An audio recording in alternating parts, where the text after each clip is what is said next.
Amigos y amigas de Cuatro Vientos, de nueva cuenta, bienvenidos sean ustedes a la segunda parte de nuestra plataforma 4B Diálogos.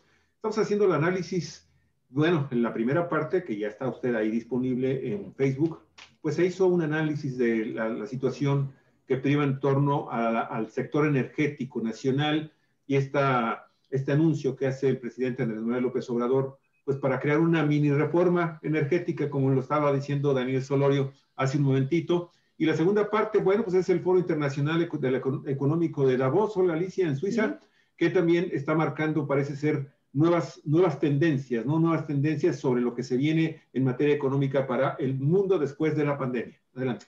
Así es, amigos, amigas de Cuatro Vientos. La semana pasada, en este programa que tenemos cada lunes con nuestros colaboradores Armando Duarte y Daniel Solorio, pues el maestro Armando Duarte mencionó el término el gran reseteo o el reinicio del capitalismo en esta fase del neoliberalismo y la pandemia, post-pandemia, lo que ha significado esta pandemia en una crisis no solo sanitaria, sino una crisis económica y problemas tan graves para el mundo entero que puso al desnudo pues el desmantelamiento de los sistemas de salud, la falta de apoyos por parte de los estados a la población y un enriquecimiento desmedido del sector privado, de la medicina, de las industrias farmacéuticas, pero esto es solamente un aspecto, solamente uno de muchos más que trae en sí la agenda que se han impuesto las naciones y con un factor dominante que son los organismos financieros internacionales y las empresas mismas transnacionales que tienen pues presencia a través de los políticos. Esto que hemos visto que se desarrolló en el mundo de manera acelerada en los últimos 30 años de una fusión de los capitales, los grandes capitales, con el poder político. Y Armando, Daniel, ustedes hablaban de este proyecto del gran reseteo del capitalismo y nos pareció tan interesante el término que les pedimos ahondar en estos conceptos una vez que ha pasado el Foro Económico Mundial de Davos. Y bueno, ¿cuál es tu visión, Armando, ahora ya una semana después? Bien. El tema tiene que ver con esta situación de crisis que se agudizó de manera extrema por la pandemia del coronavirus. De no haber sido así, seguramente que hubiese tardado un poco más de tiempo, se hubiese procesado tal vez un poco más la idea para llegar, porque de todas maneras habría que llegar a ese punto. Lo que hizo el coronavirus fue acelerar el momento en el que se tomara esa decisión, porque esa ha sido la historia de la economía mundial, la economía capitalista mundial. De vez en vez hay cambios, hay ajustes en el modelo de desarrollo económico, todo ello con el propósito de seguir garantizando las tasas de ganancia del capital y las posibilidades de su reproducción. Así sucedió, por ejemplo, hacia finales del siglo XIX, cuando entra en la escena el capital que se había acumulado, los excedentes que se habían acumulado en Europa como resultado de la revolución industrial. Y se da esa etapa de expansión y de buscar nuevas oportunidades de inversión y nuevos mercados que se le conoció como el imperialismo, ya hacia finales del siglo XIX. Luego viene un nuevo cambio después de la Segunda Guerra Mundial, con la reunión de Bretton Woods, en donde se establecen las condiciones para el desarrollo de lo que se conoció en ese entonces como el capitalismo de estado de bienestar. se fundan en ese momento el Fondo Monetario Internacional, el Banco Mundial, y se establece al dólar como la divisa internacional, atada al patrón oro. Creo que por cada onza de oro, una persona podía recibir, o más bien por cada $25 una persona podía cambiar por una onza de oro. Pero hacia los años 70 esto era insostenible. Estados Unidos, como consecuencia de la guerra de Vietnam, había impreso una cantidad extraordinaria de dinero que ya no podía hacer compatible con sus reservas de oro, por lo que el gobierno de Richard Nixon decide unilateralmente abandonar el patrón oro y basar la preeminencia del dólar a nivel mundial en el petróleo. Allí entra esta alianza con Arabia Saudita y a partir de entonces Estados Unidos abandona el patrón oro. Sin embargo, el oro continúa siendo la divisa más importante.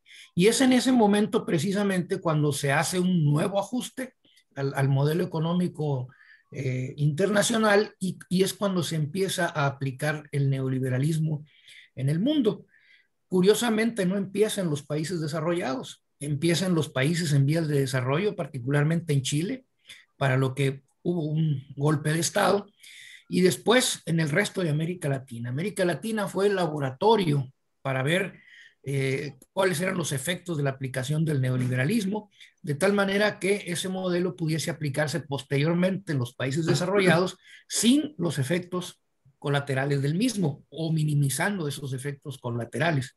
Pero bueno, los conejillos de Indias fuimos los países latinoamericanos. Y ese modelo prevaleció hasta la pandemia. La pandemia lo puso en una situación tan crítica que hoy los capitalistas, círculos más importantes del capitalismo mundial, se están planteando la necesidad, bueno, de volver a cambiar de modelo. Por eso digo que este reseteo no es otra cosa más que digamos, la confirmación de esta práctica que a lo largo de la historia se ha venido dando. ¿Cuál es el propósito de esto? Bueno, garantizar la sobrevivencia del sistema. Porque lo que estaba pasando es que con este modelo estábamos llegando a un extremo de sobreexplotación de los recursos naturales, pero también de colocar en una situación de alta vulnerabilidad a la fuerza de trabajo frente a problemas como este de la pandemia. Y entonces se plantearon una revisión, lo plantearon desde mayo, el presidente del Foro Económico Mundial y me parece que el príncipe Carlos de España también dijeron, hay que pensar en reorganizar esto porque si seguimos por el mismo camino vamos a ir al desfiladero. Es un suicidio, tenemos que cambiar. Y entonces aprovechan fijan como momento la realización de este foro que acaba de culminar para plantear esta cuestión. ¿Qué busca este reseteo? Bueno, evitar la crisis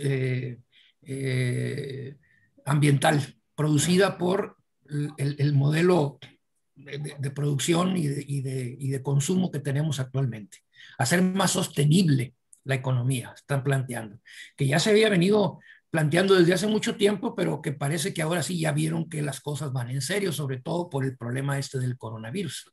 No habían visto tan cercana la amenaza de este desequilibrio ecológico tan grande que estaba provocando ese modelo de desarrollo económico. Entonces, básicamente lo que plantean ellos es modificar el modelo para lograr la subsistencia del sistema.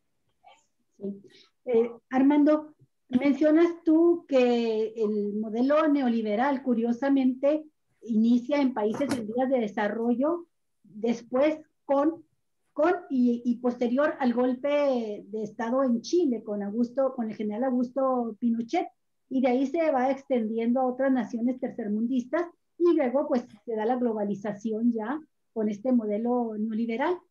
Pero estaba viendo la intervención del expresidente ruso, Vladimir Putin, el exministro, Y fíjate que me llamó muchísimo la atención algunos datos que él daba ahí en el Foro Económico de Davos, en el que menciona él que la situación es en todos los países, incluidos los desarrollados.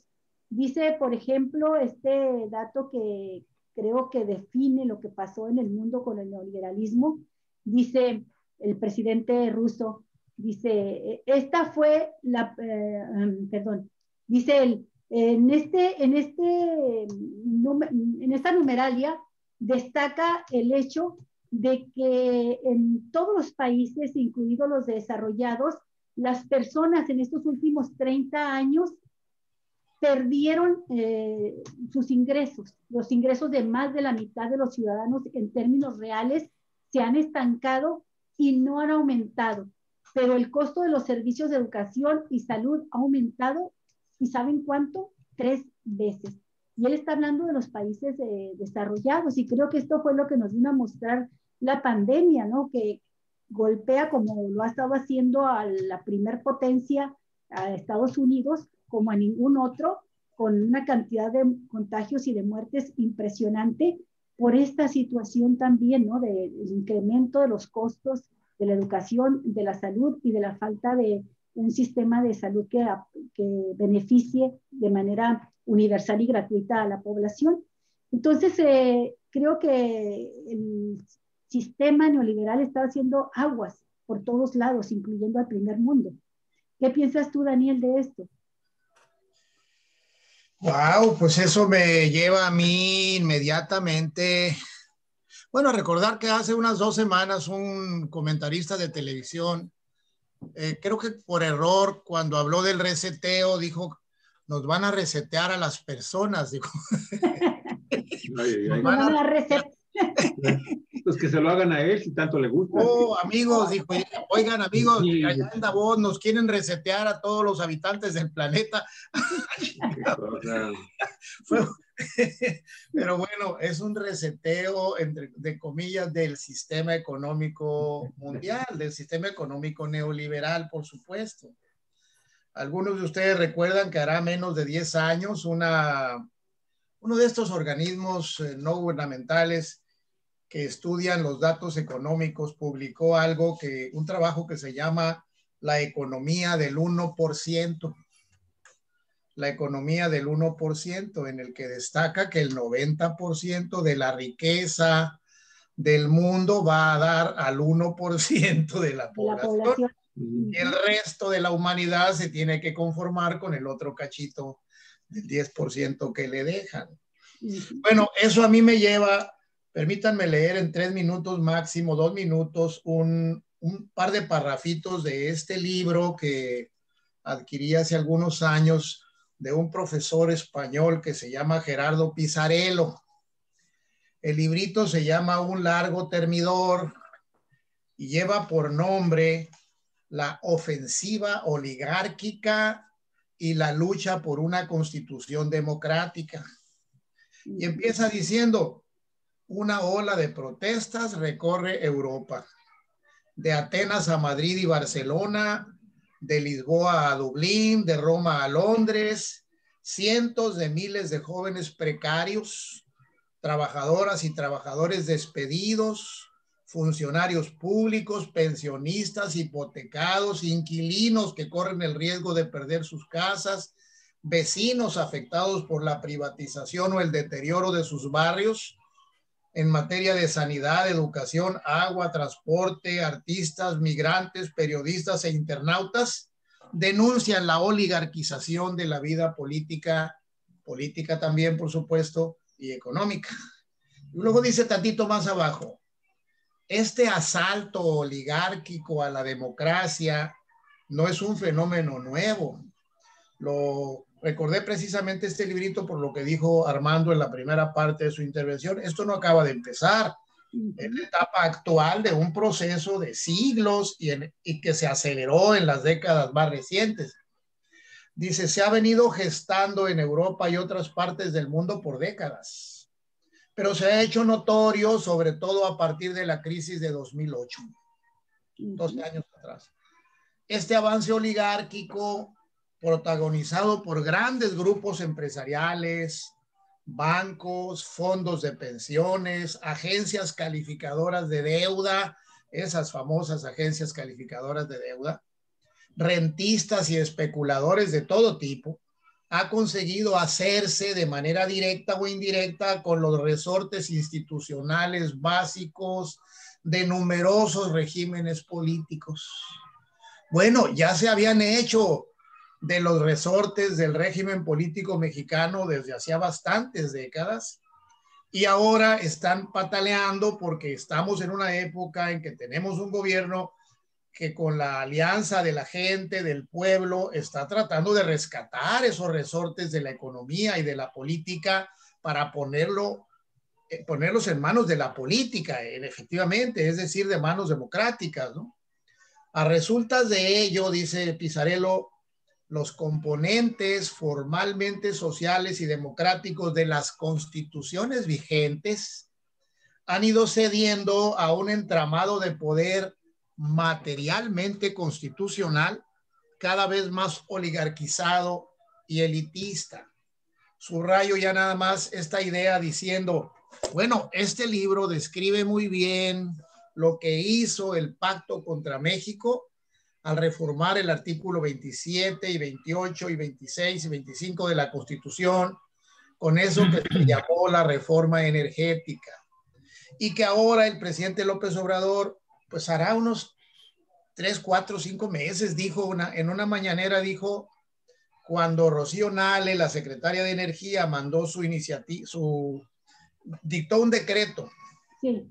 Ese decreto que la Corte acaba de declarar parcialmente inconstitucional hace unos cuantos días, dijo el presidente en aquel tiempo, dijo, si la Suprema Corte declara inconstitucional el decreto que acaba de expedir la secretaria de Energía, bueno, está haciendo su trabajo.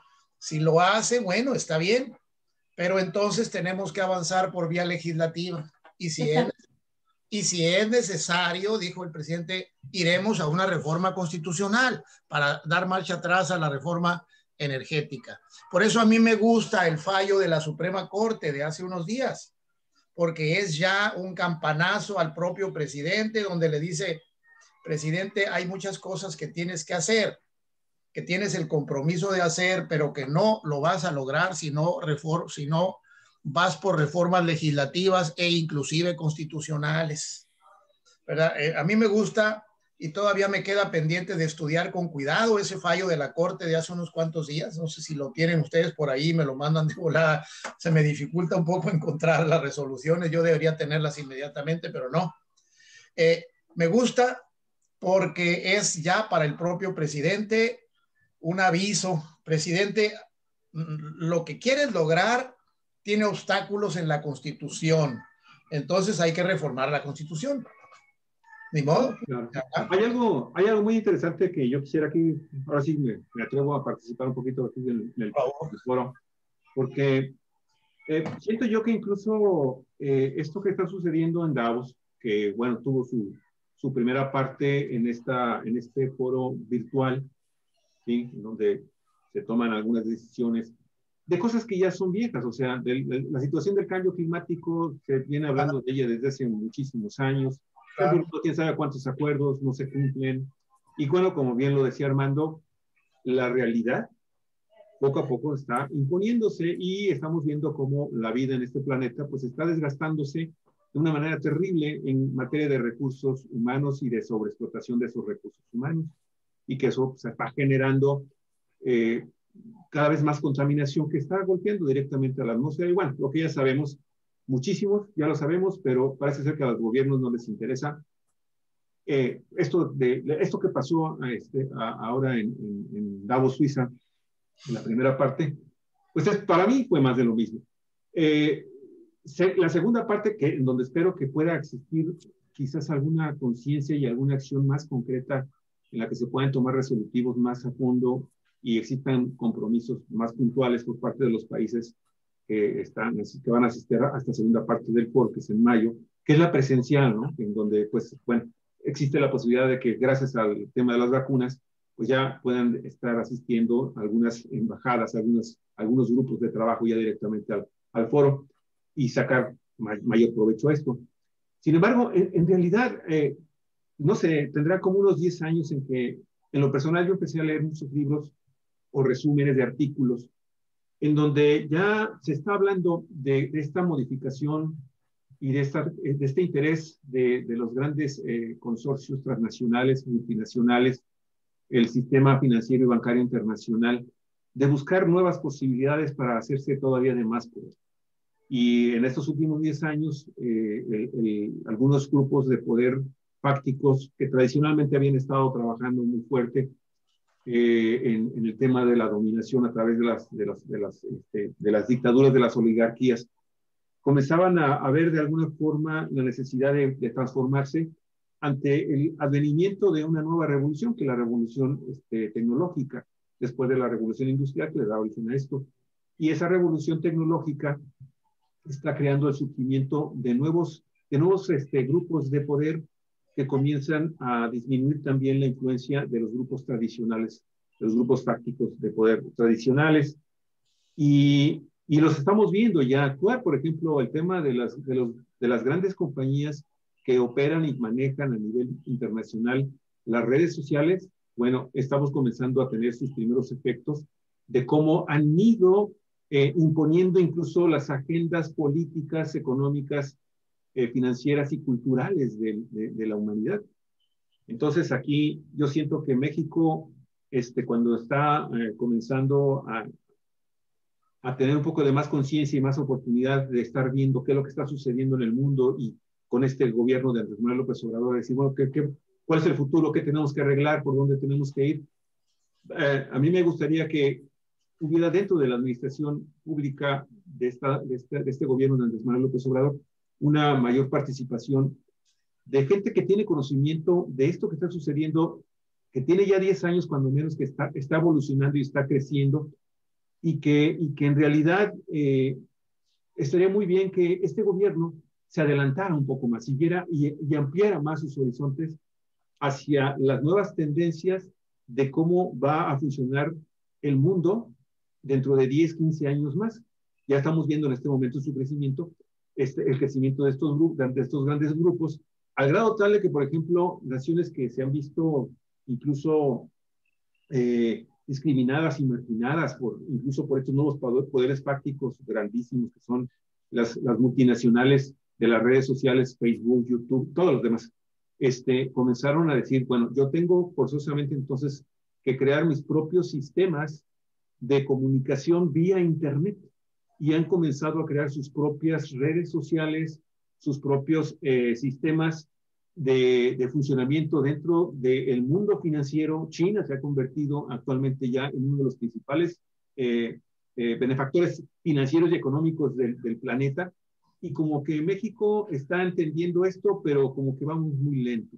Entonces, yo no sé si sería muy interesante que a Davos se llevara una delegación que planteara esto, ¿sí? O cuando menos estar buscando dentro de del mismo Foro Internacional de Davos con quién debemos de comenzar a trabajar y diversificar, y estamos olvidando un poco también de los poderes tradicionales que están en este momento trabajando con la gran oligarquía, ¿no? Los grandes empresarios. Y estoy hablando de que posiblemente así tengamos una visión a futuro que nos permita tener una mayor autonomía dentro de 20, 30 años, si es que mantenemos también como pueblo, como nación, ¿sí? La visión abierta de que, bueno, este paso que se dio en el 2018 no tiene que dar reversa con el PRI, con el PAN o con el PRD, ¿no? Ahí lo dejo.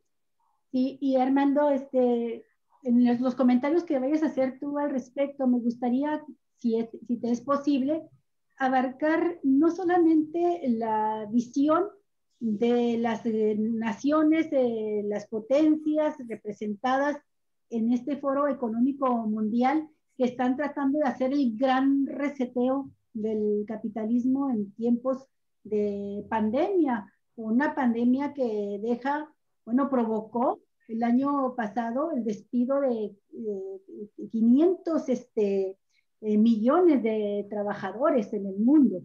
De esos se ha recuperado la mitad de las plazas, pero todavía hay 250 millones de desempleados que vienen a sumarse, fíjate a este dato que es interesante, a 260 millones de jóvenes que ya estaban en el mundo conocidos como los ninis.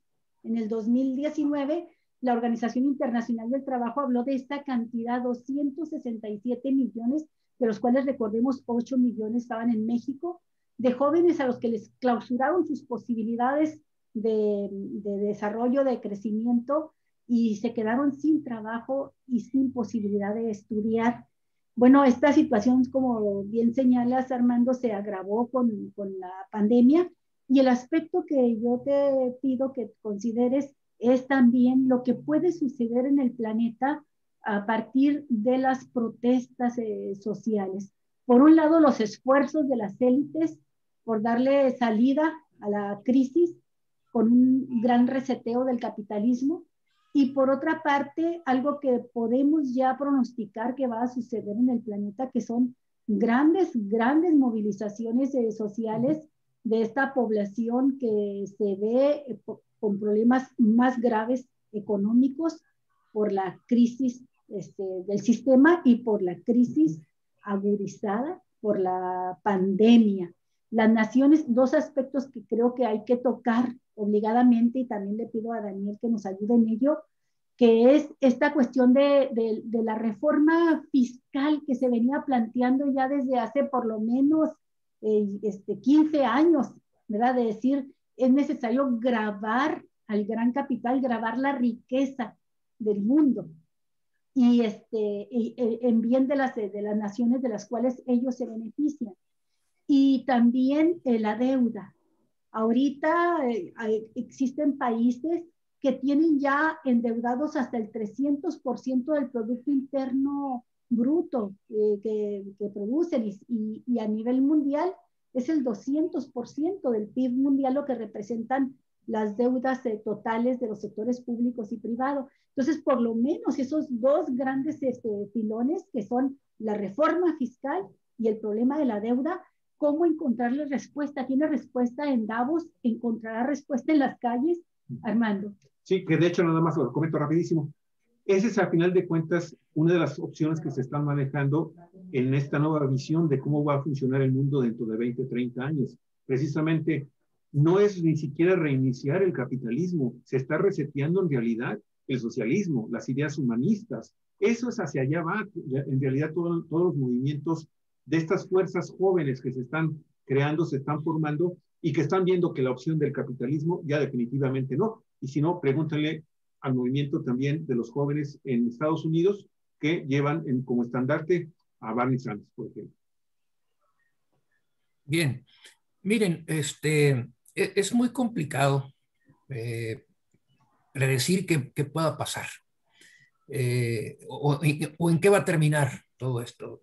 Podemos tener una idea de lo que va a pasar, y yo creo que lo que va a suceder es que en este escenario de modificaciones que se están planteando, se va a agudizar de manera muy importante el debate sobre cuestiones que son fundamentales. Hay algunas en las que puede haber ya hasta cierto punto un consenso. Por ejemplo, la necesidad de que el desarrollo sea un desarrollo sustentable, que se había venido manejando desde hace mucho tiempo, pero que parece que por fin ya prevalece esta idea aún en los más recalcitrantes opositores a esta cuestión. Por otra parte, también la cuestión de una mejor distribución de la riqueza. Lo que mencionaban hace un momento respecto a que había habido una precarización del sector trabajador por la pérdida de ingresos. También ya se ha llegado a la conclusión de que esto no puede seguir así. Precisamente el problema de la pandemia en buena medida tiene que ver con el hecho de que los ciudadanos no cuentan con los recursos suficientes para proveerse una buena alimentación y una buena atención médica, toda vez que los servicios médicos se fueron privatizando y entraron en la lógica del mercado. Se está llegando a la conclusión de que eso ya no es posible que siga, porque esto puede llevar precisamente al sistema al despeñadero. Aquí habría que recordar aquella advertencia que hizo John Maynard Keynes cuando propuso su modelo del Estado benefactor, de decir, señores, esto lo estamos haciendo no solo para beneficio de la gente, sino sobre todo para garantizar la subsistencia del sistema, ¿no? Como que se está llegando nuevamente a esta situación. Ahora bien, sí sería muy interesante que en este foro de Davos se incorporaran propuestas alternativas a las que provienen de los círculos más altos del capitalismo. Sin embargo, el foro de Davos no es el único foro, ¿eh? Hay muchas otras instancias en donde se están debatiendo las cosas y tal vez de ahí vengan las soluciones y no en el foro de Davos, que a final de cuentas es una institución que maneja una agenda, que es la agenda del gran capital. Pero hay otros foros que están impulsando cambios o proponiendo cosas a nivel internacional. Evidentemente, aun cuando Putin tuvo una participación en este foro, ¿verdad? Evidentemente hay actores internacionales que traen una agenda distinta.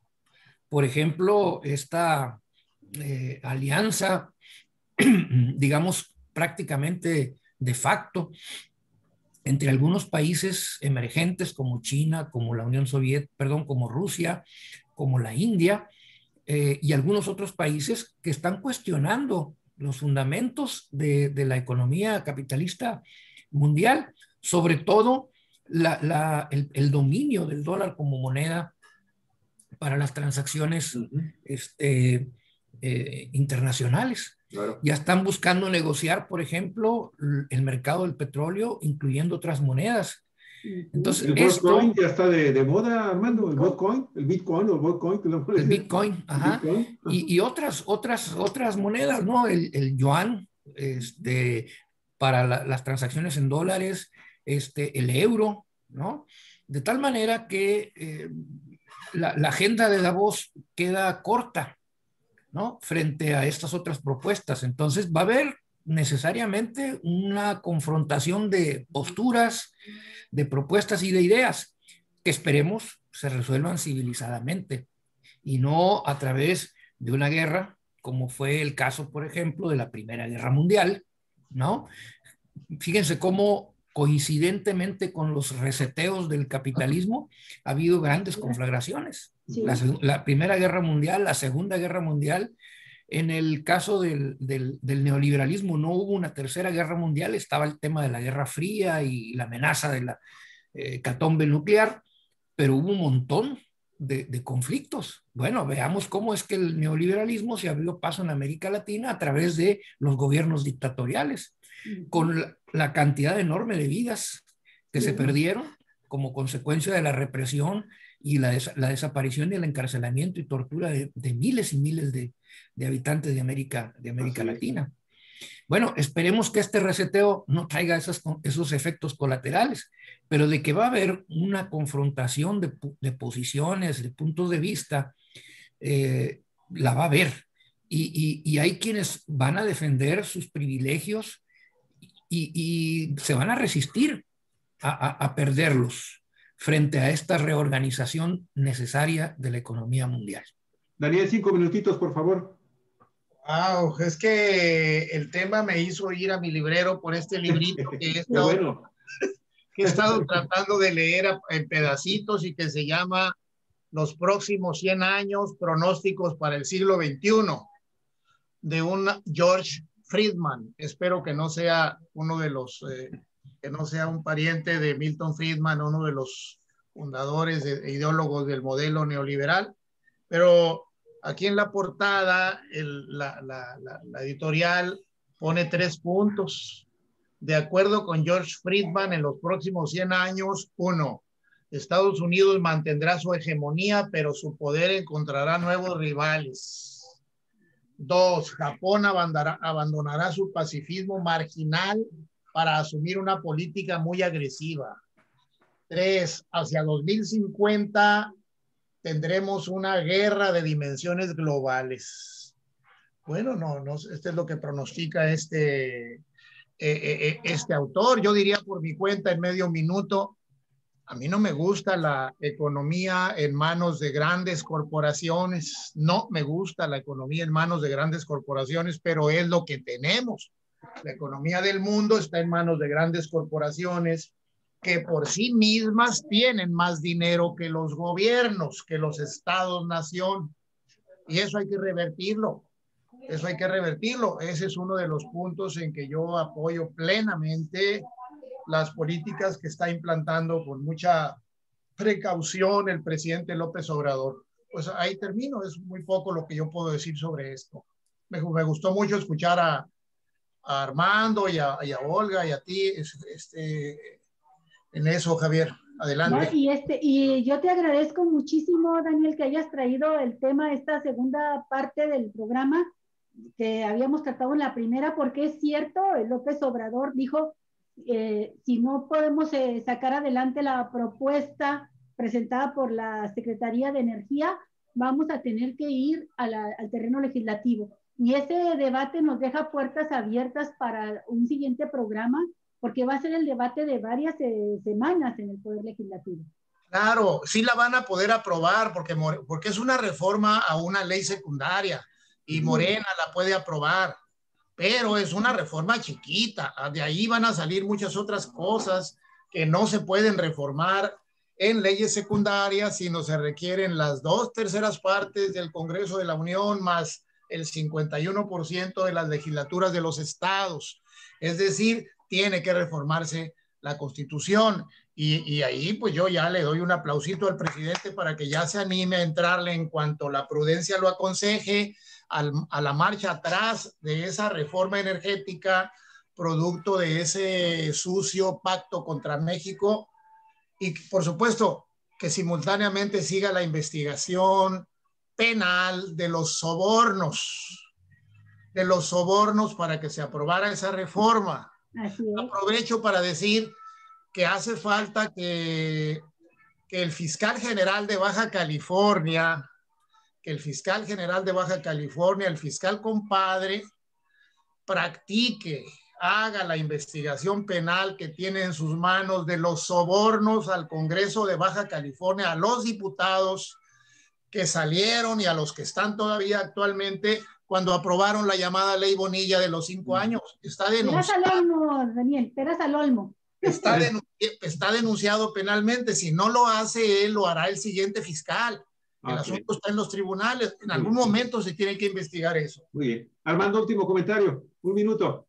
Sí, pues rápidamente. Yo hago votos porque prevalezca la prudencia y ese pronóstico de una guerra de dimensiones globales que se plantea sea conjurada.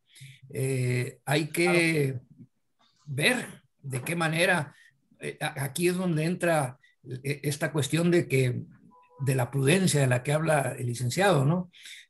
Muchas veces los deseos van en una dirección, pero la realidad nos dice que hay que actuar con mucha prudencia.